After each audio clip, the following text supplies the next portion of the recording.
Bismillah, walhamdulillah, kembali ke channel kami Burhan Al-Wonosari.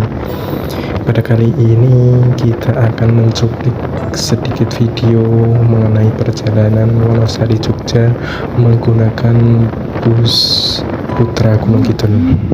Jadi bus trayek Wonosari Jogja itu masih banyak ya guys.